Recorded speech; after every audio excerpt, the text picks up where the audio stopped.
আসসালামু আলাইকুম প্রিয় দর্শক এবং শ্রোতা, সবাইকে আমন্ত্রণ জানাচ্ছি জীবন গল্পের আরও একটি এপিসোডে এবং আমি আরজি কিবরিয়া আপনার সঙ্গে রয়েছি। আপনারা শুনছেন ঢাকা FM 90.4 প্রতি বুধবার রাত 11টায়। অনেকেই বলেন সিক্রেটস অনুষ্ঠানটা কি হচ্ছে না? জি না, সিক্রেটস অনুষ্ঠানটা বন্ধ হয়ে গেছে এবং এটা ভবিষ্যতে আর চালু হবে কিনা সেটা আপনারা ভবিষ্যতে জানতে পারবেন। ওকে, আমরা শুরুতেই যিনি গেস্ট রয়েছেন আমার সঙ্গে তার সঙ্গে একটু কথা বলতে চাই। আপনার নামটা একটু বলেন প্রথমে। আসসালামু আলাইকুম, আমার নাম হচ্ছে আসমা আক্তার রিয়া। আসমা আক্তার রিয়া, জি। জন্ম জেলা কোথায় আপনার? আমি অ্যাকচুয়ালি পুরান ঢাকায় জন্ম হয়েছি। পুরান ঢাকা বলতে পিলখানা যেটাকে বলে, বিডিআর 1 নম্বর গেট, ওইখানে আমার জন্মস্থান। আর আমার চাচা ফুপু যত রিলেটিভ আত্মীয় স্বজন আছে সবাই আমাদের ওইখানে স্থানীয়। আচ্ছা, এটা একটা। আরেকটা বিষয় যেটা সেটা হলো যে আপনার বয়স কত এখন আনুমানিক? এই তো 33 চলতেছে। 33 চলতেছে, ঠিক আছে। রিয়া হচ্ছে আপনার ডাকনাম? হ্যাঁ হ্যাঁ, রিয়া। ডাকনাম রিয়া। ঠিক আছে, শুরু করেন আপনি যেখান থেকে বলতে চান। ছোটবেলা বলতে বাবার আমি খুব আদরে একটা মেয়ে ছিলাম। কি করতে আপনার বাবা? আমার বাবা ছিল ফটোগ্রাফার। ফটোগ্রাফার ছিল। এই যে কি বলে আপনার স্টুডিয়াম আছে না আমাদের মিরপুর 2 নাম্বার, এখানে আব্বুর ছিল, দোকান ছিল, স্টুডিও ছিল। হ্যাঁ, আর আমাদের পুরান ঢাকার আমাদের যে পিলখানা যেটা বলে বিডিআর 1 নাম্বার গেট, ওইখানেও আমার আব্বুর দোকান ছিল। আচ্ছা। তো আমার আব্বু মারা গেছে 2002-এ। তো আব্বু যখন মারা গেছে, মারা যাওয়ার পর থেকে এটা বোঝাই যায়, মানে কি বলবো, একটা বাবা থাকে সংসারের সবচাইতে মানে একটা ছায়া। কয় ভাই বোন ছিলেন আপনারা? আমরা 2 ভাই 2 বোন। আপনি বড় সবার? না, আমি টুইন। আমি আর আমার ছোট ভাই হচ্ছে টুইন। আচ্ছা আচ্ছা, আপনার এক ভাই এক বোন হচ্ছে টুইন, জমজ যেটাকে বলি আমরা। বলেন। আমি যখন ক্লাস 9-এ পড়ি তখন আমি আসছিলাম মিরপুরে বেড়ানোর জন্য আমার বোনের বাসায়। বোনের বাসায় বেড়াতে আসছিলাম। তো ওর সাথে আবার শাহলি প্লাজা মার্কেটে আমি যাই আমার বড় বোনের সাথে। হ্যাঁ, বড় বোনের সাথে মার্কেটে যাই। তখন আমার হাজবেন্ড, যার সাথে মানে আমি এখন সংসার করতেছিলাম এতটা বছর, তার সাথে আমার একটা ইয়েতেই দেখা হয়, শপিং এ দেখা হয়। তো ওই বসা ছিল। তো আমার বোনের সাথে আমি যখন ওই যে কসমেটিক এগুলো কিনতেছিলাম তখন ও আমাকে ফলো করে আর কি। তো তখন বয়সটা তো অনেক কম, ঠিক আছে। তো ওই সময় একটা মানুষের কি প্রথমে একটা চাওয়া, মানে চাওনি অন্যরকম থাকে ওই বয়সটার মধ্যে, ঠিক আছে। আচ্ছা, কে আপনাকে ফলো করতেছিল দোকানে? মানে ওই যে দোকানে আমি আমার বোনের সাথে যখন যে কেনাকাটা করতেছিলাম না, ওইখানে বসা ছিল ছেলেটা। কেউ একজন আপনাকে ফলো করতেছিল, যেটা আপনি পরবর্তীতে জেনেছেন? মানে ও আমার সাথে একটুখানি কথা কাটাকাটিও করে। যেমন আমি পারফিউম করতেছিলাম যখন আমার বোনের সাথে কিনতেছিলাম যখন, তখন আমাকে বলতেছে যে আপনি কিভাবে জানেন এই পারফিউমটা? ও আর কি আমার সাথে একটা কথা বলার জন্য মানে ইস্যু তৈরি, মানে করতেছে, মানে কিভাবে কথা বলা যায়। তো আমি বলতেছি আপনি কি দোকানদার যে আপনি আমার সাথে কথা বলতেছেন? আমি আপনার সাথে কথা বলবো কিসের জন্য? যে দোকানদার তার সাথে কথা বলবো, আর আমি আপনার সাথে কেন এই জিনিসটা নিয়ে করবো? বলে আমাকে বলতেছে বলেন না আপনি, ভালো লাগতেছে তো আপনার কথা।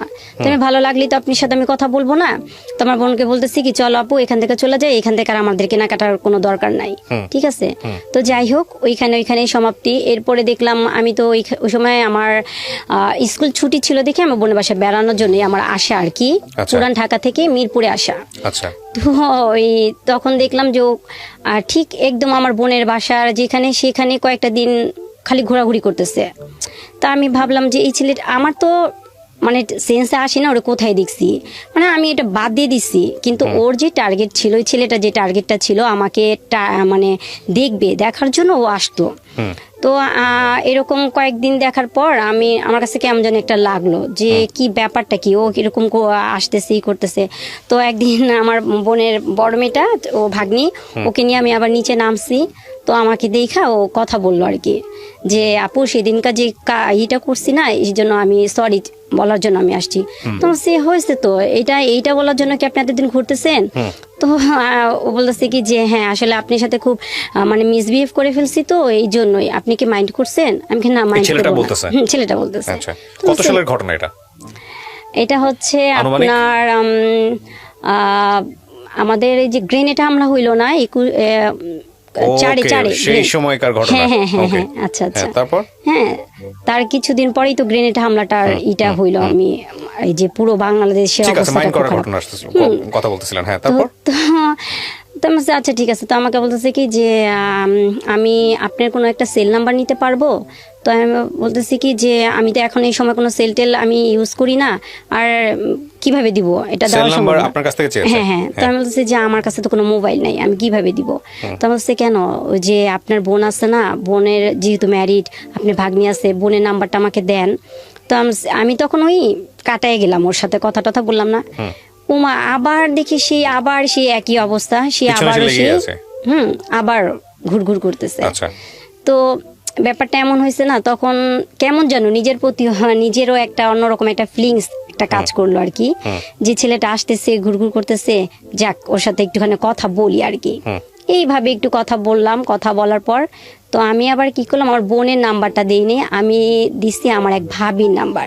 ভাবি বোনের নাম্বার তো দেওয়া যায় না, কারণ বোন যতই হোক। আপনি নাম্বার দিয়েছেন মানে তার মানে আপনার তাকে কোনো না কোনো ভাবে ভালো লেগেছে। হ্যাঁ হ্যাঁ, আমি তাকে নাম্বারটা দেই। কোন ক্লাসে পড়েন তখন আপনি? ক্লাস 9 এ? ক্লাস 9 এ। আচ্ছা। তো আমি তাকে নাম্বারটা দেই, নাম্বারটা দেওয়ার পর ভাবিকে বলি, ভাবি এরকম এরকম এই ছেলেটা এরকম করে, তো আমি আসলে বুঝতে পারতেছি না, তোমাদের এইখানে বেড়াইতেও আসলাম, আবার এই ছেলেটা আমাকে এরকম করে, যাক। তো আমাকে আমার ভাই বলেছে, এই তুমি পুরান ঢাকার, তোমাদের ওইখানেই তো আরো বেশি এইসব। তাই আমি বলেছি কি, আব্বু তো অনেক কড়াকড়ি, আর আমাদের ফ্যামিলিটা অনেক কড়াকড়ি ছিল, এই মানে প্রেম প্রীতি ভালোবাসার দিকে কখনো মানে আমরা ওই দিকে যাওয়ার মতো কোনো চেষ্টাও করতে পারি নাই। তো যাই হোক, তো এইভাবেই মানে আগাই যেতেছে। তো ভাবিকে ফোন দিত, ভাবির সাথে কথা বলতো, ভাবির সাথেই আদান প্রদান হইতো, আমি কবে মিরপুর আসবো, কবে ওর সাথে দেখা করব, এইভাবেই চলতেছিল। হ্যাঁ। তো যাই হোক, ও প্রস্তাবটা পাঠায় আমার এই ভাবির কাছেই, ঠিক আছে। তো ও তখন আপনি গিয়ে ইয়েতে জব করতো, এই গ্রামীণ ফোনে। হ্যাঁ, গ্রামীণ ফোনে জব করতো, ওর ইউনিফর্ম পরা ছিল, ওই জব করতো ভালো, তখন মোটামুটি ভালোই চলে। তো ও তো আমার যেতে অনেক সিনিয়র ছিল, ভালো সিনিয়র ছিল। তো বিয়ের প্রস্তাবটা দেওয়ার পরে আমার আম্মার কাছে আমার ওই ভাবি জানায়, তো বলতেছে যে এরকম যে আসছে, বিয়ের প্রস্তাব আসছে, তো খালাম্মা যেহেতু ভালো, তাহলে আসেন আমরা করাই। তো এর মধ্যে হয়েছে কি, ও ভাবিকে এমন ভাবে কনভিন্স করা ফেলছে যে আমাকে ছাড়া বাঁচবেই না। ব্যাপারটা এমন হয়ে গেছে, ঠিক আছে। এইভাবে তো হাত করে, ভাবিদের হাত করে, তারপরে ক্লাসমেট যদি থাকে কেউ ওইভাবে করে হাত করে, এইভাবে করে হ্যাঁ হ্যাঁ। তো ভাবিকে তো পুরোপুরি, ভাবি তো আমার যতটুকু আমার দিকে আসবে তার চেয়ে বেশি গেছে ওর দিকে টানটা। তো ভাবি দেখছে যে আসলে তো অনেক পাগল আর এরকম, তো আসলে মানে ভালোই হবে, ঠিক আছে। তারপর এতটা পাগল, আমিও ভাবির কাছে ফোন দিতাম, তখন কি করতাম, ওই ফোন ফ্যাক্স থেকে ফোন দিতাম ভাবির কাছে, মানে টিফিনের টাকা জমায় তখন ফোন টোন দিতাম, যে ভাবি কি খবর, ওর কোনো খবর নিউজ আছে এই সেই। হ্যাঁ, ভাবি বলতো যে এটা বলছে ওইটা বলছে, এই কথাগুলি হইতো আর কি আমার এই। তো যাই হোক, বিয়ের ব্যাপারটা আপনার ফ্যামিলি কিভাবে নিল, রাজি হলো? তারপর রাজি হইলো, রাজি হওয়ার পরে আমাদের বিয়েটা হইলো, মানে মোটামুটি ঘরোয়া টাইপের। মানে আপনার ফ্যামিলি রাজি হয়েছে? ওই সময়টাতে কি করতো, কোনো কিছু করতো ছেলে? হ্যাঁ, তখন ওই ফোনে জব করতো। ফোনে জব করতো? হ্যাঁ হ্যাঁ। কি হিসেবে ছিল ও? মানে আমার কাছে তো বলছে গ্রামীণ ফোনে জব করতো, এতটুকু জানি, বাট আমার ওর কোনো ভিজিটিং কার্ড ছিল না, ঠিক আছে। ও কোন মানে লেভেলে ছিল সেটাও আমাকে বলে নাই, আর তখন আমি বুঝতেও পারতাম না, বললেও আমার কাছে লাভ ছিল না, কারণ তখন তো আমি বুঝতাম না যে মানে একটা মানুষের লেভেলটা গেলে তার ইটা কি হয়ে দাঁড়াইতে পারে, ঠিক আছে। সে ম্যানেজমেন্টে আছে নাকি, মানে আছে না অনেক ধরনের অনেক রকমেরই। তো যাই হোক, তো এইভাবেই গেল। তো বিয়েটা হওয়ার পর, কত সালে বিয়ে হলো আপনাদের? 2004-এ। 2004-এ, হ্যাঁ। 4-এ বিয়ে হলো। তো বিয়ের পর 7-8 মাস পরে আমার বড় মেয়েটা কনসেপ্ট করলো। তো তখন তো আমি মানে পড়াশোনা অনেকটা মানে অফ হয়ে গেল, পড়তেই অফ হয়ে গেল, ঠিক আছে। তো ও হওয়ার 5 মাস আগে, বড় মেয়েটার 5 মাস আগে আমি যে বাসায় ছিলাম, যে বাড়িতে ছিলাম, ওই বাড়িওয়ালার ছেলে একটা মেয়েকে নিয়ে চলে গেছে, ঠিক আছে। তো আমার বেলকনি থেকে না ওই যে মেয়েটাকে নিয়ে চলে গেছে আমাদের বাড়িওয়ালার ছেলে, ওই মেয়েদের বাড়িটা আমাদের বাড়িটা পাশাপাশি ছিল। তো ওই মেয়ের একটা মানে বেবি ছিল, 7 বছরের ছেলে। তো ও না বেলকনিতে না এভাবে হাত দিয়ে না মানে মলিন হয়ে রাস্তার দিকে তাকায় থাকতো। ওই যে মেয়েটা চলে গেছে আর কি। আপনাদের বাসা থেকে? আমাদের বাসা থেকে না, আমাদের বাসা বাড়িওয়ালার ছেলে যে মেয়েটাকে নিয়ে ভাগায় চলে গেছে। তো ওই আমি শুনছি বাড়িওয়ালার মেয়ের কাছ থেকে। মেয়ের কাছ থেকে শুনছি যে আমাকে বলতেছে কি জানিস, আমি যার পাশে ছিলাম ও আবার আমার বান্ধবী ছিল। হ্যাঁ, তো আমাকে বলতেছে জানিস আমার ভাইটা এত একটা খারাপ কাজ করছে না, এই ছেলেটাকে দেখতেছিস? আমি কি হ্যাঁ, ওর ওর বোনটা না এই যে ওর মাটাকে নিয়ে না আমার ভাইটা চলে গেছে। আমি আল্লাহ তুই কি বলোস, বাচ্চাটা মাশাআল্লাহ কি সুন্দর কিউট, এরকম ছেলে রেখা মানুষ কিভাবে পারে? পারে। আমি কি তাহলে বাবু ভাই কই? আর ওই আমার ওই বান্ধবীর ওর ভাইটার নাম হচ্ছে বাবু। আমি ভাইয়া কই? জানি না কোথায় আছে, বলতে পারি না। আমি তো প্রায় সময় না আমি বাচ্চাটাকে দেখতাম কি কান্না করতো, তো আমি আবার নামাজের পর যে দোয়া পড়তাম তখন ওই বেলকনির মধ্যে হাঁটাহাঁটি করতাম, যেহেতু আমার প্রেগনেন্সি অবস্থা, তখন ওই বেলকনিতে হাঁটতাম, ওই বাচ্চাটাকে দেখতাম, খুব খারাপ লাগতো। তো এর মাঝখানে আমার হাজবেন্ড 25 দিন একদম রাত্রে বাসা আসেই নাই। এটা কি বিয়ের পরের কয়দিন পরের ঘটনা? 7 মাস ওই যে আমার মেয়েটা বেবি তখন কি পেটে, তখনই অবস্থায়? আচ্ছা, হুট করে আসলো না? হ্যাঁ, আসে নাই, রাত্রে আসে নাই, এমনি দিনের বেলা আসতো, হঠাৎ আসতো। রাত্রে সে কি দোহাই দিত? হ্যাঁ, আমি বলতেছি। তো ও আইসা দেখতো কি, আমি আবার ওই সময় কি মানে আমার তখন ঘরে টিভি ছিল না, আমি সর্বক্ষণই কেন জানি কোরআনের প্রতি আমার এত ভালো লাগতো, খালি কোরআনই পড়তাম, খুবই ভালো লাগতো, কোরআন পড়তাম, নামাজ পড়তাম। তো ও এসে বলতেছে কি, আমি বলছি তুমি কোথায় গেছো, তুমি বাসায় আসো না, দেখো আমার কি অবস্থা, তুমি যে আসতেছো না, তুমি মানে কোথায় যাও, কি করো, আমার তো কিছু বলতেছো না, আর আমার কাছে তো মোবাইল নাই, আমি তোমার ফোনও দিতে পারি না, তুমি একটা ফোনও দিয়া খবর নাও না। ও ফোন দিত আমাদের ওই বাড়িওয়ালার, মানে ওই যে আমার যে বান্ধবীটার কথা বললাম না, ওর সাথে কথা মানে হইতো, ঠিক আছে, ওদের নাম্বারটা আমাকে তখন মোবাইল ও দেয় নাই, মোবাইল দিছে আমার অনেক পরে। তো যাই হোক, এরপরে ও আমাকে বলতেছে কি, আর শুনো না, তুমি তো নামাজ পড়ো, তোমার ইটা আল্লাহ দোয়া কবুল করবো, আমার ফুপু তো অনেক অবস্থা খারাপ, তাকে ডায়ালিসিস করাইতেছে, আমার না থাকতে হয়, কিন্তু আমি না এইটার মানেটা বুঝি নাই, মানে ডায়ালিসিস কি জিনিসটা কি, হ্যাঁ এটা কি, মানে এটা কোন রোগ? তো ওরা আমি কোশ্চেন করতেছি এটা কি অনেক বড় রোগ? তো বলতেছে কি, আরে পাগল তুমি বুঝো না, এটা এমন একটা রোগ, এই রোগের অনেক সমস্যা হয়, আমার তো থাকতে হয় ওইখানে, রাত জাগতে হয়, কেউ নাই, এই জন্য আমি থাকি। তো আমি তোর কথা ওইভাবে বিলিভ করছি, যে সুন্দর করে এত সুন্দর করে বলতেছেন, মানে অবিশ্বাস করার মতো কিছু না। তো যেহেতু আমি যাই নামাজে বসা, আর আমার সামনে কোরআন, তো আমাকে কোরআনের দোহাইও দিয়ে বলতেছে যে তুমি অনেক সুন্দর কোরআন পড়ো, তো তুমি আল্লাহর কাছে করো, ফরিয়াদ করো, আল্লাহর কাছে দোয়া করো, আমার ফুপু যেন ভালো হয়ে যায়। তাই আমি ভাবছি কি আসলে মনে অনেক অসুস্থ, এইটাই। তো কিছুদিন পর আমার কানে আসলো একটা এমন একটা অদ্ভুত কথা, মানে সেটার জন্য আমি প্রস্তুত না। কি হইলো? এটা বিয়ের কতদিন পরের ঘটনা? তখনও বেবি পেটেই? হ্যাঁ, এই পেটে থাকা অবস্থায় এরকম ঘটনা কানে আসতেছে? আচ্ছা, কি কানে আসলো? তো আমার ওই বান্ধবীটা আমার কাছে আসছে, রিয়া তুই কি জানিস কি হয়েছে? আমি কি হয়েছে?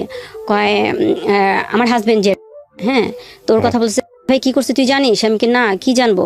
কারে বাবু, আমার ভাই যে মেয়েটারে নিয়ে চলে গেছে, ওই মেয়েটারে নিয়ে তো দুনিয়া রাখছে। আমি কি বলস? আরে ওই রাখবো কোত্থেকা, মাথা নষ্ট। তো আমি বলতেছি না, তুই এটি বোন প্লিজ আমার এখন এই সময় এটি বলিস না তো, কারণ আমি না তখন এমন একটা জিনিসে ছিলাম ভাইয়া, যে আমার বেবিটা আমার পেটে, মানে আমি তখন বুঝতামও না যে মানে কিরকম, মানে ওই ইটা আমার আসে নাই, বয়সটা এরকম হয়ও নাই, এটা মানে এরকম একটা তো এর মাঝখানে আমার ওই নিউজটা দিতেছে, আমি অদ্ভুত, মানে ওরা বলছি এই তোর কাছে কোনো প্রমাণ থাকলে তুই প্রমাণ নিয়ে আসিস, তো আমার কাছে এই সমস্ত অদ্ভুত কোনো কথা বলিস না, কি তুই জানোস না আমরা নিউজ পাইছি, এখন দেখিস না, এটা নিয়ে অনেক কিছু হয়, আমি তো চিন্তা করতেছি এলাকার মধ্যে না জানি কি জানি হয়ে যায়। তো গেল, তো এর মাঝখানে আমার আম্মু তখন বাজার কইরা মাত্র উপরে উঠতেছে, আমি যে বাসায়, সেই বাসার রেলিং নাই, মানে আনকমপ্লিট বাড়িটা ছিল, রেলিং ছিল না, আমার আম্মু 3 তলা অলরেডি উঠে গেছে। তখন কি হয়েছে, ওই যে মেয়েটাকে নিয়ে আমাদের বাড়িওয়ালা ছেলে চলে গেছে যে, তো ঠিক আছে, ওই বাবুকে তো আটকে রাখছে ওর বোন, ঠিক আছে। এখন ওই যে আমার আম্মু বাজার নিয়ে যে উঠতেছে না, তখন কি হচ্ছে, ওই মেয়ের মা আর মেয়ের হাজবেন্ড চলে আসছে, সিঙ্গাপুর ছিল মেয়ের হাজবেন্ড, সেও চলে আসছে বাংলাদেশে, তো দুইজনে একসাথে একত্রিত হয়ে উঠতেছে। তো আমার আম্মা উঠতেছে, পরে আমার আম্মাকে জিজ্ঞেস করতেছে, এই দাঁড়ান, আপনি কি রিয়ার আম্মু? তো বলতেছে কি হ্যাঁ আমি রিয়ার মা। কি হয়? বলতেছে আমার মেয়ের জামাই। আপনার মেয়ের জামাই কোথায় আছে? তো বলতে আমার আম্মা বলতেছে আমার আম্মাও জানে যে আমার ফুপু শাশুড়ি অসুস্থ, সেখানে আমার হাজবেন্ড আছে। তো বলতেছে যে কেন আমার সেটা সে কৈফত আমি আপনি কি দিব কেন? আমার মেয়ে জামাই আছে তার জায়গায় আছে, আপনাকে বলবো কেন? এই মহিলা, আপনি কি জানেন আপনার মেয়ের জামাই কি করছে? তো ওই কি বলে, ওই ওই মেয়ের হাজবেন্ড বলতেছে আপনার মেয়ের জামাই কি করছে আপনি জানেন, আপনি কি জানেন আমি কে? তো আমার আম্মা বলতেছে আমি কিভাবে জানবো, আমি কি আপনাদের কি এর আগে কখনো দেখছি? আর আমাকে পরিচয় না দিলে, আর আপনারা তো একটা জিনিস বেয়াদবি করতেছেন, বলা নাই, জানা নাই, শোনা নাই, আপনারা এরকম ব্যবহার করতেছেন, এটা খারাপ করতেছেন না, আপনি পরিচয় দেন আমাকে। তো ওরা তো অনেক ক্ষিপ্ত, কারণ ওরা সবকিছু যাই না শুনে একদম রেডি হয়ে আসছে, যে এরকম এরকম বলতেছে যে আপনার মেয়ের জামাই আমার বউকে নিয়ে ভাগায় নিয়ে চলে গেছে। তো আমি তখন হ্যাঁ আমি আপনার বাড়িতে বিয়ের 7-8 মাসের পরের ঘটনা। হ্যাঁ তো আমি গেটটা খুলে দেখতেছি খুব হট্টগোল চিল্লাচিল্লি হইতেছে, মানে প্রচন্ড হাউকাউ। তো আমি আমার আম্মার বলতেছি আম্মা কি হয়েছে, আম্মা কি হয়েছে?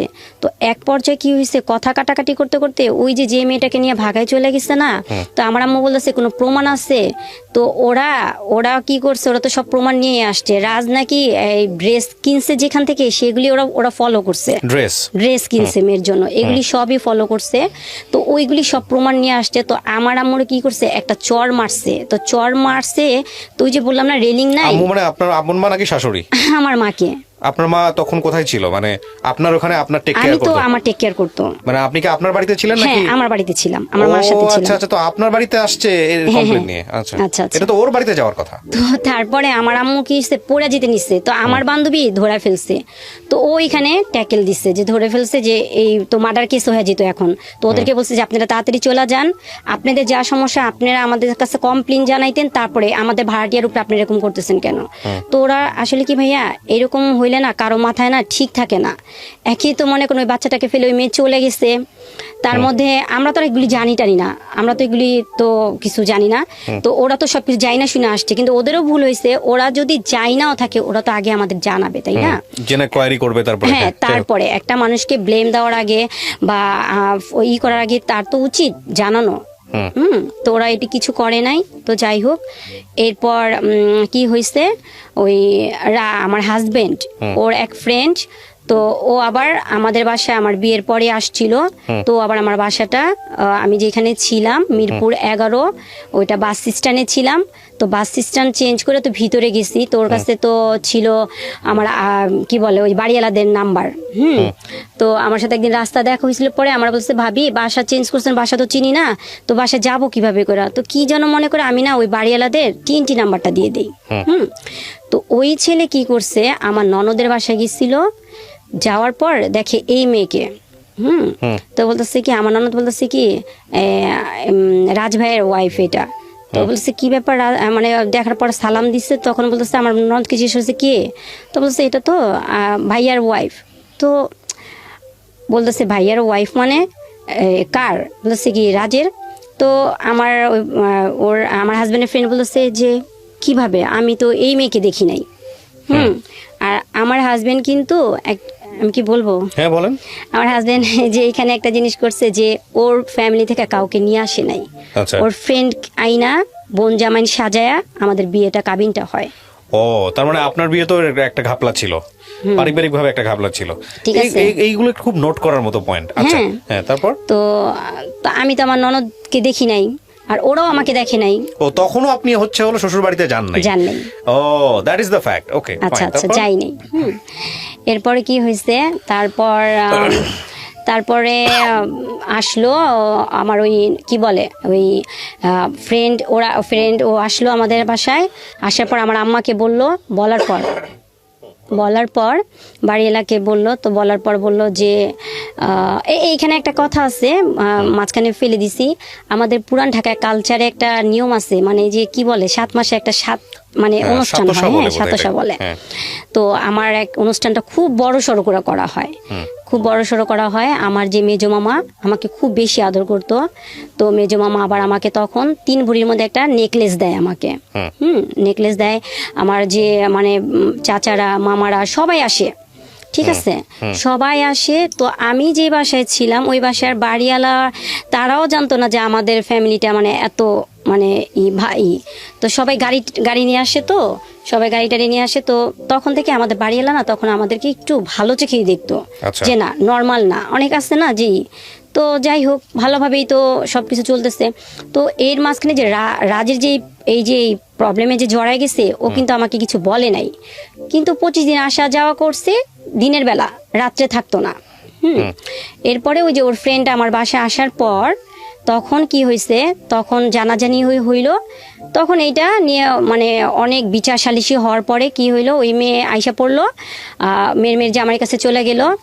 এরপর এই মানে ওই মেয়েকে নিয়ে খুবই মানে একটা মানে এমন একটা ঘরের মধ্যে পরিস্থিতি হয়ে গেল যে যখন আমি পুরোপুরি জানতে পারলাম যে আসলে ওই মেয়ের সাথে ওর সবকিছু হয়ে গেছে, তখনও ওই মেয়ের সাথে। আপনি জানলেন কিভাবে? আপনার হাজবেন্ডই বললো আপনাকে?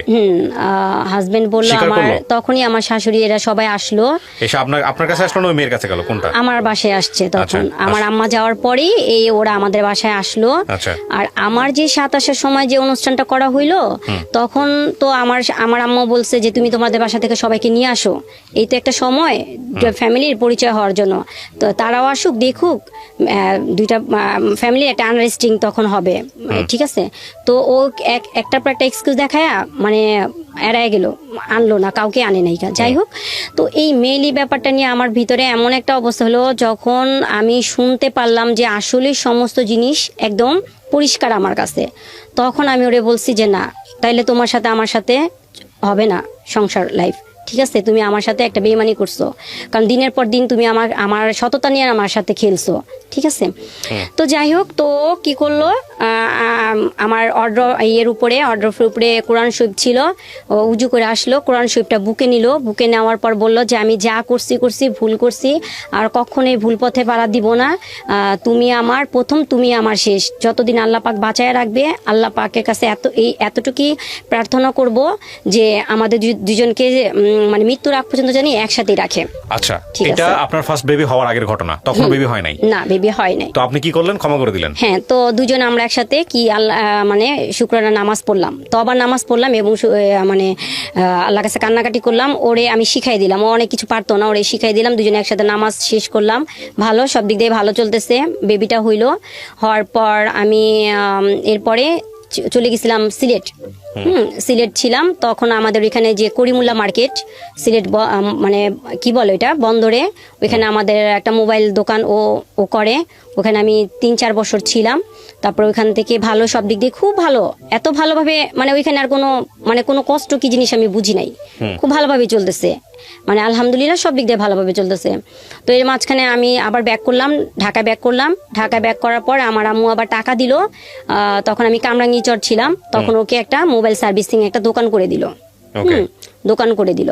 দোকান চলতেছে। দোকান করে দিল মানে কি? তখন আপনি জানতেন গ্রামীণ ফোনে কাজ করে? আসলে গ্রামীণ ফোনে কোনো কাজ করে না সেই ছেলে। না, বিয়ের পরে আপনি বুঝলেন এগুলো সব ভুয়া ছিল, ঠিক আছে। তো ও ঘুমাই থাকে 1-2টা পর্যন্ত, সবসময় ঘুমায় থাকতো। তো ওরা আমি বলতাম যে তুমি এত মানে এরকম অলস কেন, তুমি যাও না, করো না, তাহলে কিভাবে চলবে এরকম। তো আমাদের কি ভাইয়া, যেটা সত্যি কথা, আমার আম্মু আমার অনেক হেল্প করতো, যেহেতু মেয়ে, আর এখন একটা সাংসারিক ভিতরে ঢুকে গেছি, মানে অনেকটাই হেল্প করতো আমার আম্মু, লুকায় অনেক বেশি করতো। তো যাই হোক, মনে করেন এর মাঝখানে ও কি করলো, একটা রাজনীতি বিষয় নিয়ে ওইখানকারই লোকের সাথে লাগাই দিল, ঠিক আছে। কিন্তু এলাকাটা কিন্তু ওইটা আমার জন্মস্থান, ওইখানে কিন্তু আমাকে সবাই চিনে। তো ওর মুখে শুনি যে ওর জামাই এরকম করছে একটা জিনিসগুলি একটা খারাপ না। তখন কি করলাম, আমার আম্মুকে জানাইলাম, জানানোর পর আমি আবার মিরপুর ব্যাক করি, 11তে ব্যাক করি। সেই সময় ওই বাসার ভাড়া, মানে আমি যে চলে আসছি রানিং, মানে চলতেছে 12 তারিখ, ওই সময় চলে আসছি। তো ওই সময় তো বাড়িওয়ালা ছাড়বে না, ভাড়া টাড়া দিয়ে চলে আসে পড়লাম, এখানে এসে মানে থাকলাম, আর মানে ভালো মতোই চলতেছে। এর মাঝখানে কি বলে আপনার 2018-তে, এই যে 2018-তে চিকুনগুনিয়া জ্বর হইলো, মানে পুরো দেশ তো অবস্থা অনেক খারাপ, ঠিক আছে। আর আমার হাজব্যান্ড একটা প্রবলেম আছে, ওর প্রত্যেকবার মানে বছরে 3-4 করে জ্বর আসে, আর এই জ্বরটা এমনই আসতো একদম 15-16 দিন, মানে কমতো না, 15-16 দিন থাকবেই তার জ্বর, ঠিক আছে। মানে এত খারাপ জ্বর, মনে হয় আমি মানে ডাক্তার দেখতাম না, ডাক্তারও বলতো কি এরকম কেন, 4-5 এরকম এসে পড়তো জ্বরের মানে তাপমাত্রা এরকম। তো জ্বর আসলে না, ও একদম পুরো বাচ্চাদের যেত খারাপ করতো, দেখা গেছে ওই বিছানা নষ্ট করে ফেলতো, বমি করতো, এই বমি আসতেছে। আমি বলছি দাঁড়াও কিছু নিয়ে আসি, কিছু নিয়ে আসতে ও খাটের মধ্যে বমি টমি করে ফেলছে, ঠিক আছে, ওগুলি আবার আমি পরিষ্কার করতাম, ওরে পরিষ্কার করতাম, তো এটা কষ্ট হইতো না? হ্যাঁ, রাগারাগি হাজবেন্ড ওয়াইফের সাথে হবে না কেন, হবে, কিন্তু সেরকম রাগারাগি আমার সাথে ওর সাথে কখনই হইতো না। যে সে মিথ্যা কথা বলবো না, সবসময় ভালো ছিল। এরকম মনে করেন যখন যদি আমিও যদি অসুস্থ হইতাম বা আমার বাচ্চারা অসুস্থ হইতো, যদি ডক্টরের কাছে যাওয়ার প্রয়োজন হইতো, যাইতাম, যদি কোনো টেস্ট দিত, ভাইয়া বিশ্বাস করবেন না যে ইনজেকশন পুশ করার আগে টেস্টের মানে ওর ব্যথা লাগতেছে, পারে না, এত বেশি দেখাইতো আপনাকে যে ভালোবাসে, এরকম করতো। এই আপনি কি এরকম করে দিলেন কেন, ব্যথা পাইছে না, ওর ব্যথা লাগতেছে না? তখন ওই লোকটা মানে ওই নার্স বলতো যে আশ্চর্য ব্যাপার, যাকে দিছি তার কিছু হইতেছে না, আপনি কেন এরকম এক্সাইটেড, মানে এরকম কেন, এরকম। আমি তো ওর বুঝাইতাম, তুমি এরকম করো কেন, তুমি একটু থাকো না, তুমি এরকম সব জিনিস নিয়ে এরকম করাটা কি তোমার ঠিক? তুমি কুল থাকো, আমার জিনিস আমি দেখবো। আচ্ছা, গেল। তো চিকুনগুনিয়া যে জ্বর, মানে যে পুরো দেশের যে ভয়াবহ অবস্থা, তখন ওর চিকুনগুনিয়া জ্বর হয়, তখন আমি ওরে নিয়ে সরর দিতে যাই। আচ্ছা, ওকে যখন আমি শরীরটা মুছিতে যাই, তখন দেখি যে ওর মানে শরীরে যে বিশেষ মানে অংশটা, সেখানে মানে এমন একটা ঘা হয়েছে, মানে দেখে আমার শরীর কাটা মানে শিহরে উঠে গেছে, যেটা কি। তো আমি জিজ্ঞেস করলাম যে তোমার এটা হয়েছে, তুমি আমাকে বলবা না? তো ও আমার কি করছে, রাখো রাখো, সরো, তোমার এখানে পরিষ্কার করতে হবে না। তো আমি তোমার স্ত্রী, আমি কেন করব না, তোমার প্রবলেমটা কি, আমি তো সব কিছু করতেছি। তো যাই হোক, তো সরর দিতে নিয়ে গেলাম। তো চর্ম বিভাগ যে ডক্টরটা, ওনার কাছে আমি গেলাম। যাওয়ার পরে আমি বলতেছে, আপনি কি হন ওনার? আমি বলছি ওয়াইফ। তো বলছে আচ্ছা, একটু ওয়েট করেন, আমি দেখি। তো উনি ভিতর থেকে দেখে আসার পরে আমাকে বলতেছে যে আপনি কি ওনার ওয়াইফ? আমি বলছি হ্যাঁ। তো বলছে ওনার সাথে কি কোনো মেয়ের কোনো সম্পর্ক আছে? তো আমি বলছি না, কি বলেন, আল্লাহ মাফ করুক, আস্তাগফিরুল্লাহ, আমি বলতেছি। তো বলতেছে, তখন বলতেছি কি আপনি কি জানেন নাকি, আপনি আগে আগে কথা বলতেছেন? আমি কি না, কেন, আমি ওর ওয়াইফ, আমি জানবো না কেন? তো তখন উনি না একটু রাগ হয়ে গেছে, ডক্টর মানুষ তো বলছে কি চেয়ারে কি আপনি বসা না আমি বসা? এখন উনি জানে কি প্রয়োজনটা ওইখানে পাইছে, আমি তো ভাই আসলে বুঝতে পারতেছি না। তুমি আমাকে বুঝায়, তখন খুব রাগ হয়ে গেছে, যখন আমি বারবারই ওরে মানে আমি আমার দিক দিয়ে আমার হাজবেন্ডকে আমি সাফাই গায়ে ওরে মানে ক্লিয়ার করার চেষ্টা করতেছি, কিন্তু ডক্টর তো ওনারা একটা ডক্টর মানুষ, ওনারা তো এমনি এমনি ডক্টর হয়নি, তাই না? ওনারা তো ওর প্রয়োজনটা দেখেই তো বুঝতে পারছে। তো আমাকে অনেকগুলি মেডিসিন দিয়ে দিল, কিভাবে ওয়াশ করতে হবে, কিভাবে কি করতে হবে, এবং আমাকে বলে দিল যে আপনি কিন্তু কোনো রকমই ওনার সাথে এখন মেলামেশা করবেন না, ঠিক আছে? ওনার ভিতরে যে কোনো একটা জিনিসের উনি কোথাও না কোথাও গেছে, সে খারাপ জায়গা থেকে ওর এই পয়জনটা আসছে এবং এটা হয়েছে। এটাকে আমরা এসটিডি বলি, যেটাকে বলি সেক্সুয়াল ট্রান্সমিটেড ডিজিজ, যেটা ডাক্তার উনি বললো, ওনার কথা যদি সত্য হয়ে থাকে আর কি। হ্যাঁ, ঠিক আছে। তো যাই হোক, তো আমি খুব মানে বাসা আসার পর না আমার ভিতরটা মানে তারপরেও নিতে পারতেছিলাম না যে ওই কিরকম করে। হ্যাঁ, আমি আমার মতো করে নর্মালি ভাবে সুন্দর করে ওরে ড্রেসিং করাইতাম, তারপরে কুলারটা ছাইরা দিতাম, ঘরে বাচ্চাদের অন্য রুমে রাখতাম ওর মতো, কারণ ওরে যখন ওয়াশ টশ করাইতাম না, তখন অনেক জ্বালা পোড়া করতো, প্রচন্ড জ্বালা পোড়া করতো। তো ওরে ফ্যানের বাতাসে ওইটা আমি আবার করতাম, তখন আমি বলতাম যে তোমার কি খারাপ লাগতেছে, খারাপ লাগতেছে, জিজ্ঞেস করতেন না ওকে যে কেন তুমি, তোমাকে ডাক্তার এটা কি বললো? হ্যাঁ, ওরে আমি বলছি, ওরে আমি বলতাম, তো বলতো কি আরে তুমি জানো না ওই ডাক্তাররা সাইকো, তো মানে উল্টা পাল্টা তোমার, মানে ও কিন্তু আমাকে একটা অন্ধকার জগতে আটকায় রাখছিল ভাইয়া, ঠিক আছে? মানে আমি তো কখনো একা একা চলাফেরা করি নাই, ও আমাকে সব জায়গায় নিয়ে গেছে। রাস্তা পার কি জিনিস আমি এখন হয়তো বা এখন করতেছি, কারণ আমার অনেকটা কষ্টের সংগ্রাম করে চলতেছি, তো এখন আমি একটু চলাফেরা শিখছি, কিন্তু আগে কখনো আমাকে ও একা একা ছাড়ে নাই। তো যাই হোক, তো ওইভাবে করে দিন কাটলো ভালোই, ও মানে সুস্থ হইলো। কিন্তু এই যে ওর পিছনে যে এতগুলি টাকা, সমস্ত টাকা আমার আম্মু দিছে খরচ, ঠিক আছে? সমস্ত টাকা আমার আম্মু দিছে, মানে যত কিছুই মানে আমার ঘরের বাজার সদাই যা যা লাগতো, কারণ ও তো বসা, ও তো এমনি বসা, কোনো ইনকাম নাই, কোনো কিছু নাই। হ্যাঁ, আর আমার আম্মুর কিন্তু এটা সেকেন্ড ম্যারেজ ছিল। আমার আম্মু যে যুক্তরাষ্ট্রে থাকে, আপনি আমাকে কোশ্চেন করতে পারেন কিভাবে গেল। আমার আব্বু মারা যাওয়ার পর আমার আম্মু দেখতে অনেক সুন্দর মাশাআল্লাহ, তো তাকে কি আমরা এইভাবে বসে রাখবো? তো আমরা আমাদের সব ভাই বোনের মিলিত ভাবেই কিন্তু আমরা তাকে বিয়েটা করাই দিই। তো ওই আঙ্কেলও মারা গেছে, উনি মারা গেছে 18-তে মারা গেছে, 18 শেষের দিকে মারা গেল। তো যাই হোক, তো আমার হাজবেন্ডকে আমি সুস্থ করলাম। সুস্থ করার পর আমার কি হইলো, আমি একটু সাময়িকভাবে একটু অসুস্থ হইলাম। কি হয়েছে, আমার সিস্ট হয়েছে। আচ্ছা সিস্ট হইলো। এরপরে আমি আমার ছেলেটা পেটে আসলো, 2টা মেয়ের পর পেটে আসলো। তো আমাকে আমার ভাবি তারপরে আমার অনেকেই কিছু কিছু আমল দিছে ছেলে হওয়ার জন্য।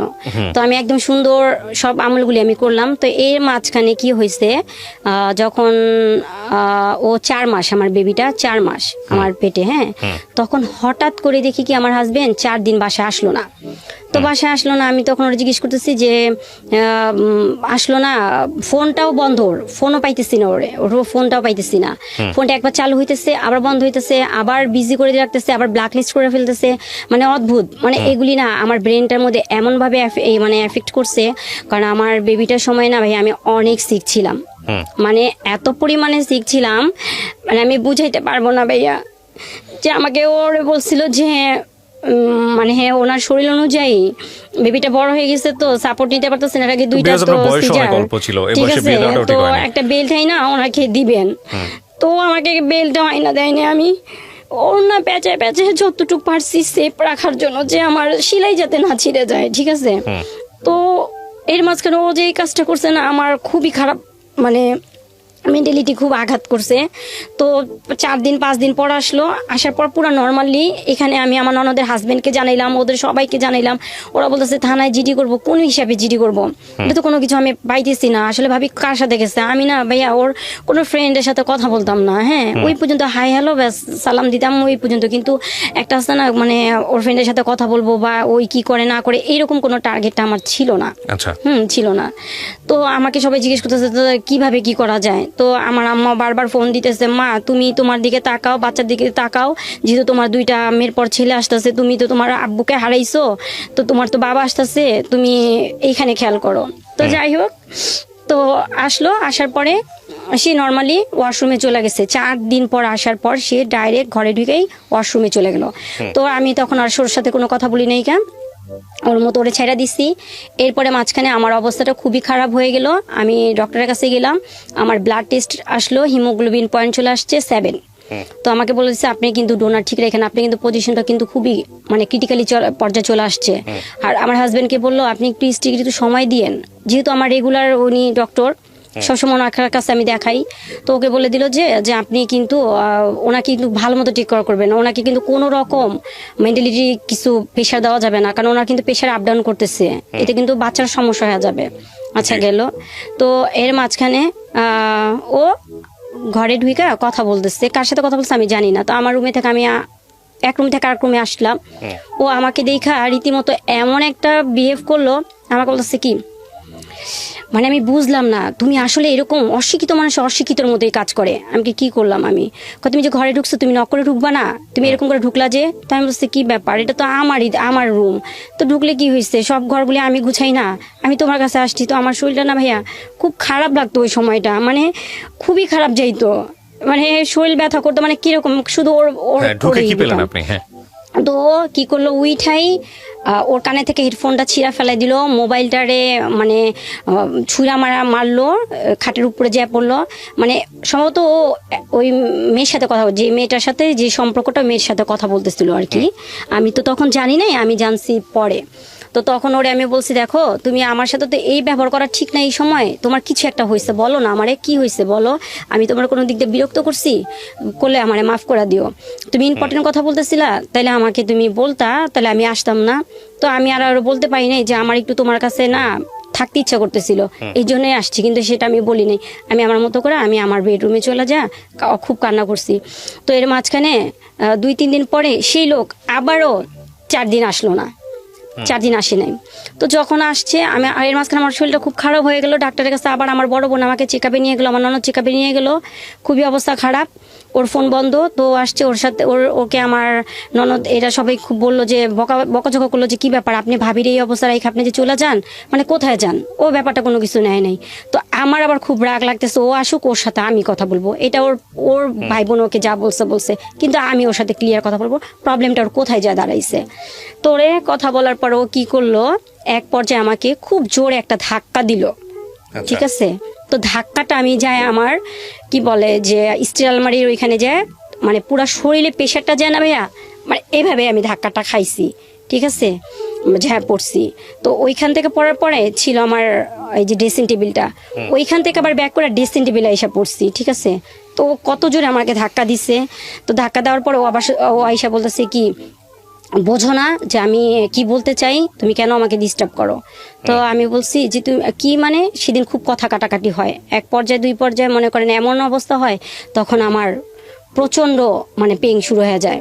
তো আমাকে হসপিটালে নিয়ে যায়। এটা আমার থার্ড বেবি। Third baby. তো ডক্টরের কাছে যাই, যাওয়ার পরে দেখেই তো ডক্টর হতভম্ব, কারণ এখনো সময় আমার হয়নি, অনেক সময়ের বাকি। ওনারা আমাকে বলতেছে যে আমরা কিভাবে করাবো, এখন তো সময় হয়নি এই বাচ্চা তো আমরা টিকাইতে পারবো না। তো আমি বলতেছি যে আপনি কি কোথাও ব্যথা পাইছেন? উনি আমাকে বলতেছে যে আপনি এরকম সমস্যা হইতেছে, ব্লিডিং হইতেছে, অলরেডি আমার ব্লিডিং শুরু হয়ে গেছে, হ্যাঁ পানি টানি ভাঙতেছে, ব্লিডিং শুরু হয়ে গেছে। তো আমি বলতেছি, আমি তখন হাইড করতেছি, ডাক্তারের কাছে তো আর কিছু বলা যায় না, ঠিক আছে। তো ডাক্তার ওরে বললো যে আপনি খুব তাড়াতাড়ি 4 ব্যাগ ডোনার রেডি করেন, হ্যাঁ ওনার অবস্থা অনেক খারাপ, খুব তাড়াতাড়ি ডেলিভারি করাইতে হবে, এবং বাচ্চা খুব তাড়াতাড়ি ওরে ওই যে ইয়েতে রাখতে হবে, কাচের রুমে রাখতে হবে, ঠিক আছে।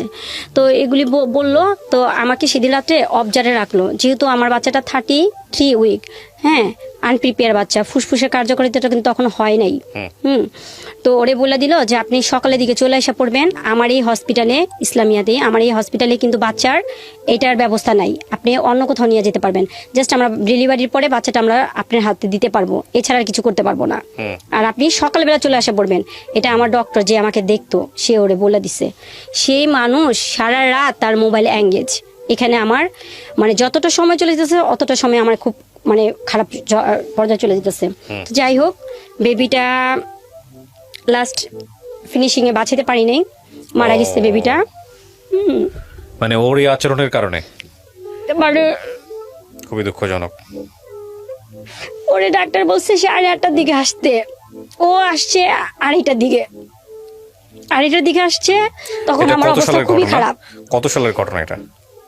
এটা 2019 সালে, এই 2 বছর আগের। হ্যাঁ খুবই অবস্থা খারাপ, মানে আমি নিতে পারতেছি না, অক্সিজেন চলতেছে কিন্তু আমার মানে টেম্পারেচার কমে যেতেছে।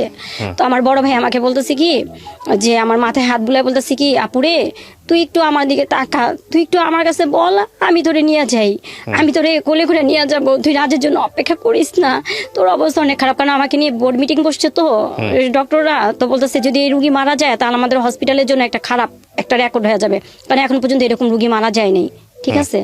তো আমার ভাইয়ের সাথে ওর রাজিকে তো পাইতেছে না, জানাবি তো হাজবেন্ডকে, এখন হাজবেন্ডও আসতেছে না।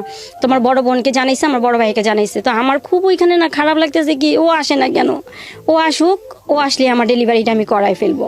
বাসায় আমি তো 25 দিন পরে জানতে পারলাম যে আমার বেবিটা নাই।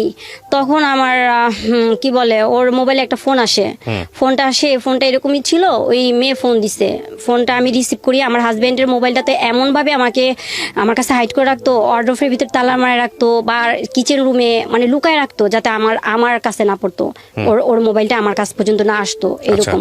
তো সেদিন কি আল্লাহর কি অশেষ রহমত, সেদিন আমি ওর ফোনটা পাওয়ার পর দেখি কি ওই মেয়েটা বলতেছে, খারাপ ভাষা গালি দিতেছে, তুই কি খালি ঘুমাইতে থাকোস, তোর জন্য আমি ওয়েট করতেছি, তুই কখন আমাকে নিয়ে যাবি। তো আমি একটা মেয়েলি কণ্ঠ, ও কোথায় ছিল তখন? ঘরে শোয়া, ঘুমাচ্ছিল। আমি তখন হতভম্ব যে কি, হাউ ইজ পসিবল, আমার হাজবেন্ডের মোবাইলে একটা মেয়ে তারপরে এইভাবে কথা বলতেছে, এটা তো মাইনা নেওয়ার মতো না। তো ওরে আমি জিজ্ঞেস করলাম এই মেয়েটা কে, তো আমরা বলতেছি কি, আপনি মেয়ের সঙ্গে কথা বলছিলেন না? না কথা বলতে পারিনি, কারণ ও কেটে দিচ্ছে, আর আমার হাজবেন্ডের মোবাইলটা তো পাসওয়ার্ড দেওয়া, আমি তো খুলতে পারি নাই। হ্যাঁ এমনি এর আগে আমার কাছে মোবাইলটা থাকতো, যখন এই মেলি ব্যাপারে ও যখন মানে হয়েছে, তখন থেকে এই মোবাইলটাই আমার ঘরে ছিল প্রথম ইস্যু, ঠিক আছে।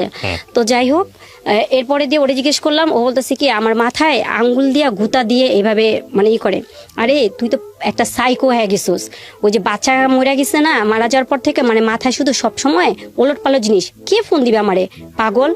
এখন তো আমি কারোর কাছে প্রমাণও দিতে পারতেছি না, কারণ মোবাইলটা তো আমার কাছে না, আমি কারে কি বলবো। সেদিন অনেক কিছু হয়েছে, যাই হোক, এরপরে এটা এখানেই শেষ। আমার শাশুড়িরা আসলো, বুঝাই দিল, এরপর আমি ওরে নিয়ে কবরস্থান যাই, সেদিনই আমার ফার্স্ট কবরস্থানে যাওয়া। আমার ছেলের কবরস্থানে যাওয়া। তো ওরে যাওয়ার পরে সেখানে আমি ওরে বলতেছি, দেখো এই যে কবরস্থানটা দেখতেছো এটা বিশাল একটা জায়গা, কিন্তু এই যে কবরের ভিতরটা দেখতেছো খুব ছোট্ট একটা জায়গা। হ্যাঁ, এখানে যার যার ইমান আর আমল নিয়েই সবাই আসবে। এখানে কিন্তু ওইভাবে করে কবরটা তার জন্য মানে সুরক্ষিত করা হবে, যার যেরকম মানে আমল থাকবে, ভালো দিক থাকবে। তো এটাই আমাদের শেষ একটা ঠিকানা। তোমাকে একটা প্রশ্ন করি, তো বলতেছে হ্যাঁ করো। আমি কি তুমি কি কোনো ব্যাপারে কারোর সাথে ইনভলভ হয়েছো? যদি আমি তো ওরে কখনো নাম ধরে ডাকি নাই, আমার বড় মেয়ের নাম দিয়ে ওরে ডাকতাম।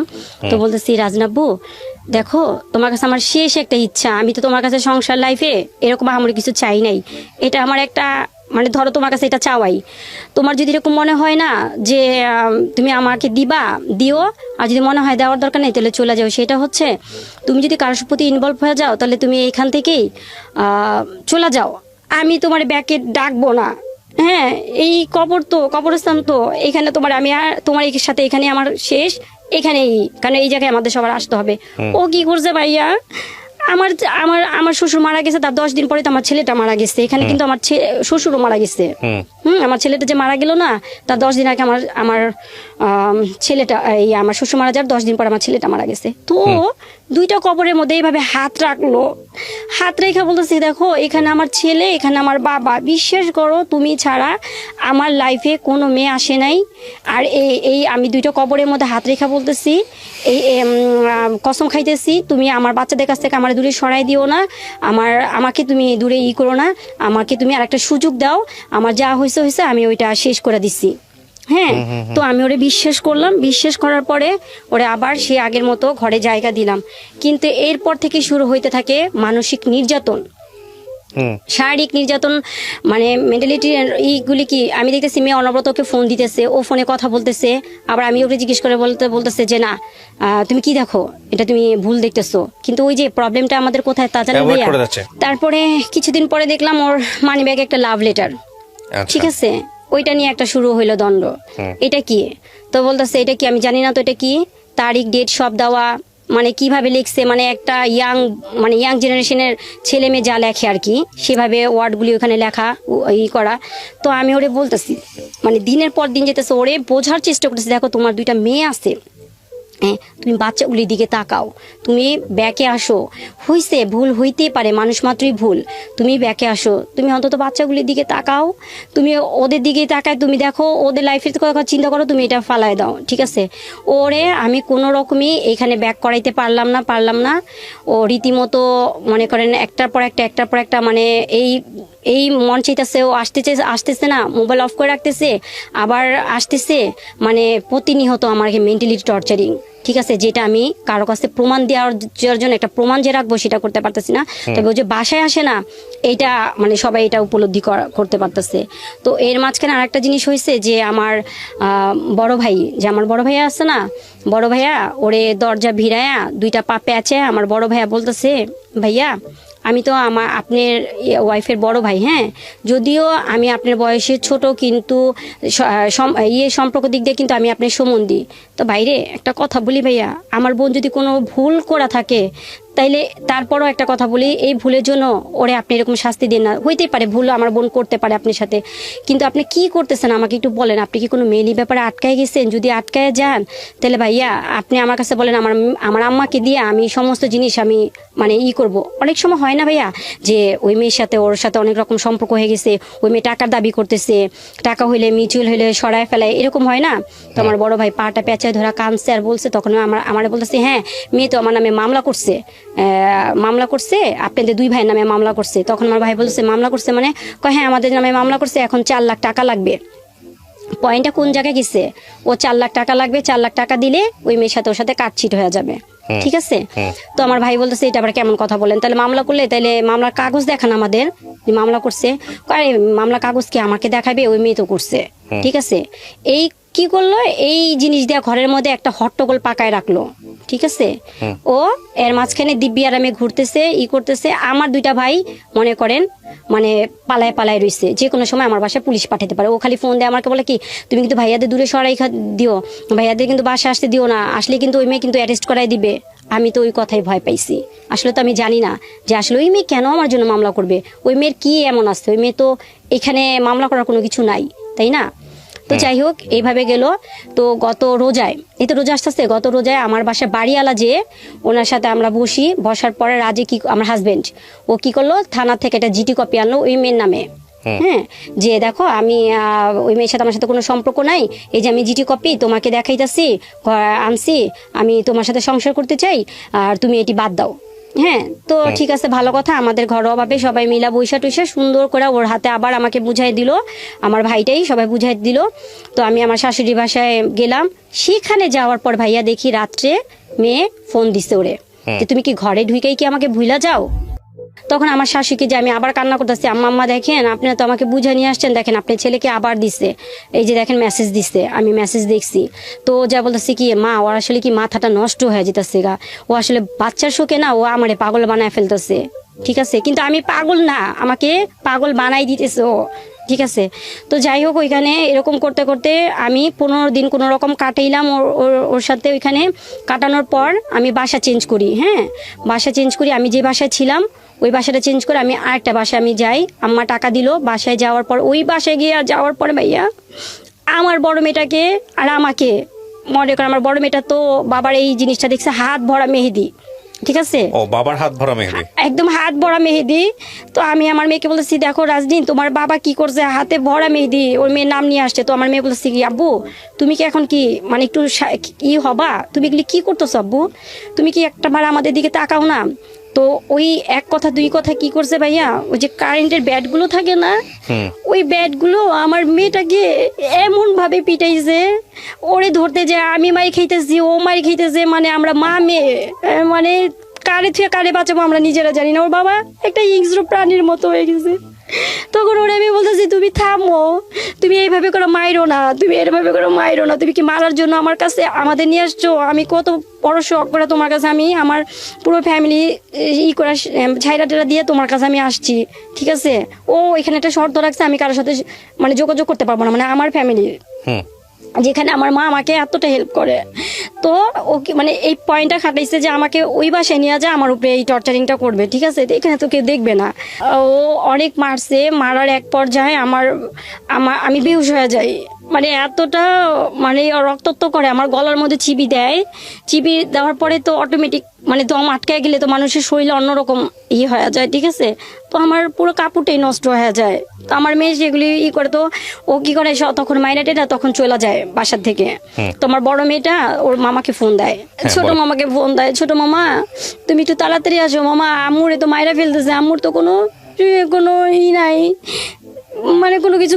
ও তো ছোট মানুষ বুঝতেছে না, মানে ও যেভাবে পারছে ওর মামাকে বলছে, ওর মামা দৌড়ায় আসার পর আমাকে জরর দিতে নিয়ে যাওয়ার পর ওইখানে আমাকে দেখার পর ওই পুলিশ কেস হয়। তারপরে আমি থানায় যাই, তারপরে আমি গিয়ে মামলা করেন। হ্যাঁ, থানায় যেয়ে মামলাটা করি। ঠিক আছে, মামলাটা কইরা আসার পর আমি যাই আমার খালা শাশুড়ির বাসায়।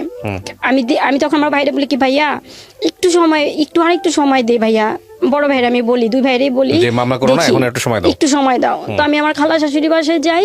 তো আমার শাশুড়ি সেখানে দেখার পর আমাকে অকথ্য ভাষা গালাগালি করে।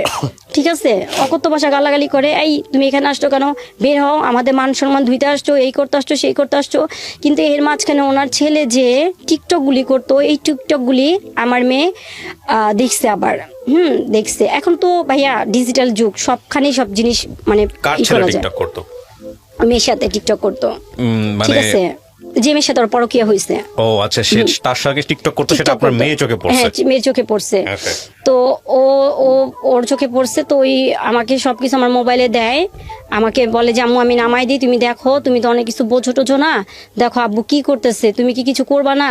তো আমি বলতেছি মা আমি কি করব বলো, তুমি আমার কি করতে বলো, আমি বড় জন নাইলে তোমার বাবার থেকে আমি সরে আসতে পারবো, তুমি কি চাও? তো বলছে আম্মু থাক। তখন আবার আমার মেয়ে বলে কি আম্মু থাক, দেখি আব্বু ফিরত আসবে, আব্বু তো এরকম ছিল না। তো যাই হোক, আমার ওই খালা শাশুড়ির বাসায় যাওয়ার পরে কি হয়, ওইখানে এক পর্যায়ে সবাই মিলে আবার বসার পর ভাইয়া আবার মিল করা দেয় আমাকে। ঠিক আছে, আমি তখন মামলাটা আবার অফ রাখি, বুঝছেন, অফ রাখি। ওইখানে কি বলা হয়, মানে কি মামলা তুলে নেন? না, মামলা তুলে করি নাই, মানে মামলাটা তখন আমি মামলার প্রসেসিং আসলে যাই নাই, মানে সাধারণভাবে জিডিটা করা হয়েছে। এরপরে আমি মানে মামলাটা আমি করব, মানে আমার একটা সিগনেচার দিলেই তারপর হবে। তো আমি তো সুন্দর করে ও আমার ওইখানে সুন্দর করে সবাই বোঝায় টোঝায় দেওয়ার পর তো আমি তখন সবার কাছে করি, বলি যে ঠিক আছে ও যেভাবে আমাকে রাখবে আমি সেভাবেই থাকবো। তো মেলি ব্যাপারে ওইখানে কথা হয়, তখন ওই সবার সামনে ভাইয়া প্রায় ওইখানে 20-25 জন মানুষ সবার সামনে সেই একই অবস্থায় আবার সে কোরআনটাকে সামনে রাইখা বলতেছে আমার সাথে কোনো মেয়ের সাথে কোনো সম্পর্ক নাই, আমার 2 বাচ্চা আমার স্ত্রী ছাড়া আর কেউ নাই, ঠিক আছে। এইটি কথাটা বলে কসম টসম খাওয়াইটা সবাই করে দিল। আর আমার ভাসুর ওই যে খালা শাশুড়ি বড় ছেলে ও বলল যে ঠিক আছে, আমার বড় ভাইকে বললো যে বোনের ঘর তো কি করবে এখন, বোন জামাই তো বসে আছে, তাহলে 2 মাসের বাজার খরচ তোমরা দিয়ে দিও আর আমরা দেখি তো কি করা যায়। তখন আমার বড় ভাই বলছে কি ভাইয়া সব সময় তো আমাদের উপরে চাপাই দিতেছেন তো সমস্যা নাই, আমার ভাগ্নির 2টা মুখের দিকে তাকায়া আমরা দিব, কিন্তু তাকেও তো কিছু করতে হবে, এইভাবে কতদিন, ঠিক আছে। ওইভাবে কথা বইলা আসার পরে আসার পর ও কি করলো, ভিডিও কলে ওই মেয়ের সাথে ওই রাত্রেই কথা বলতেছে, খুব হাসাহাসি করতেছে, সে আমার গেমটা না একদম সাকসেস হইতাছে। তো এই কথাটা আমি শুনি, গেম সাকসেস হইতাছে মানে তুমি কার গেম সাকসেস করতেছো? তো ওর ফোনটা না ওই রাইখা দিয়ে বালিশের পাশে, আমি জানি না যে ও অলরেডি মোবাইলটারে অন করে এই অবস্থা। তো আমরা বলতেছি কি এই শোন একটা কথা বলি তোরে, এই যে এত কিছু হইতেছে, তখন ল্যাঙ্গুয়েজটা কিন্তু পুরোপুরি চেঞ্জ। তো আমরা বলতেছি এত কিছু হইতেছে তুই কি কিছু বুঝোস না আমি কি চাই? তখন আমার আবার ওই প্রশ্নটা করে, আমি কি বুঝবো মানে কি চাও মানে? কয় শুনো আমি বিয়ে করছি, তুমি একটা কাজ করো, তুমি ওর কাছ থেকে আমার আনতে চাও? তো আমি সেটা কেমন কথা বলো, তুমি বিয়ে একবার বলো করছো একবার বলো করো নাই, এগুলি কেন এই হেজিটেশনের মধ্যে রাখো কেন, তুমি কি চাও? তো বলতেছি কি ওরে ছাড়তে গেলে না 6 লক্ষ টাকা লাগবে। আমার বড় ভাইকে কিন্তু কিছুদিন আগে কিন্তু বলছে ওই যে মামলা করছে 4 লক্ষ টাকা কিন্তু দাবি করছে, এখন আবার বলতেছে 6 লক্ষ টাকা। 2টা পয়েন্ট কিন্তু আপনি দেখেন ভাইয়া। হ্যাঁ, তো আমি বলতেছি 6 লক্ষ টাকা মানে এই তুমি কি পাগল হয়ে গেছো? আমরা খাইতে পারতেছি না, থাকতে পারতেছি না, আমি মার কাছে কিভাবে আর হাত পাতবো? বড় মুখ করে তোমার সাথে আসছি। কয় কি শোন আমার যদি পাইতে চাস 6 লক্ষ টাকা আন, কোনো ব্যাপার না, ওই মেরে আমি ফালাই দিব, তোরে আমি এই যে একদম রানীর হালে রাখবো।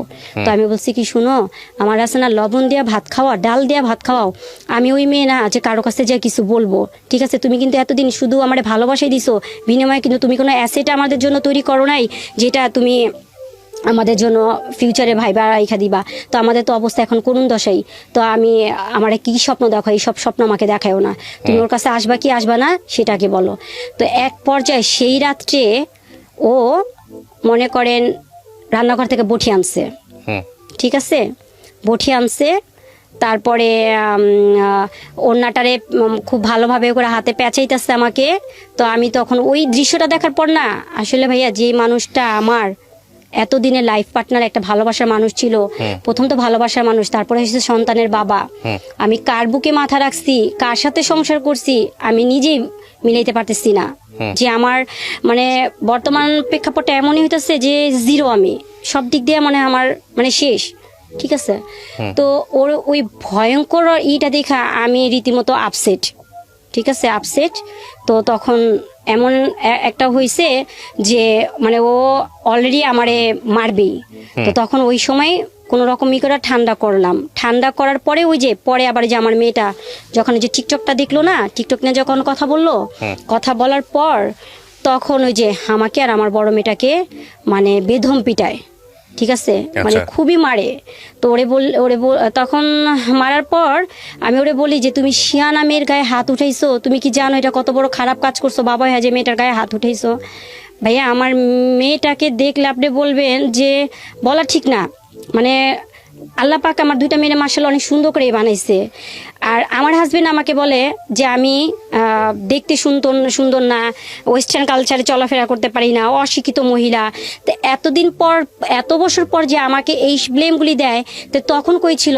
তা আমাকে বলতো একটা স্ত্রী তার স্বামীর জন্য সব কিছু করতে পারে, তাই না, সব কিছু করতে পারে, তখন আমাকে বলতো।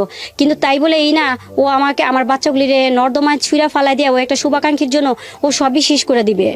ও এইটা শুধু করে নাই, এর মাঝখানে ও আরও একটা পয়েন্ট করছে, দালালি করছে। মানে দালালি বলতে কি, আমার আম্মু তো বাইরে না, তো ওরে জায়গা কেনার জন্য টাকা দিছে, সেই টাকাটা ও মাইরা দিছে, ঠিক আছে, বড় ভাইকে সাউথ আফ্রিকা পাঠানোর জন্য 12.5 লক্ষ টাকা সেটাও মাইরা দিচ্ছে, ঠিক আছে।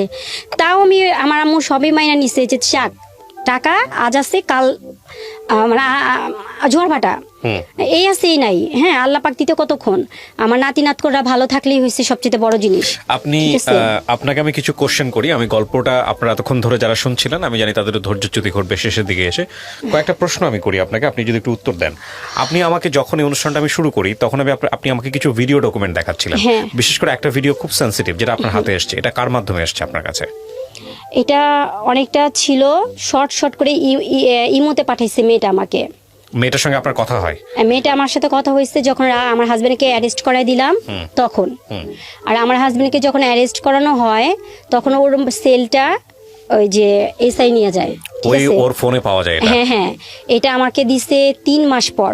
ওই এসআই 3 মাস আপনার হাজবেন্ড জেলে ছিল? 4 মাস ছিল। 4 মাস ছিল তখন আপনাকে এই ডকুমেন্টসটা দিয়েছে এসআই? হ্যাঁ, কিন্তু এসআই তো আপনাকে এই ডকুমেন্টসটা দাও। উনি আমাকে এই ডকুমেন্টসটা মানে করে দেয়, ওপেন করে দেয় নাই, ওর সেলটা আর মেমোরি কার্ডটা আমাকে দেয়।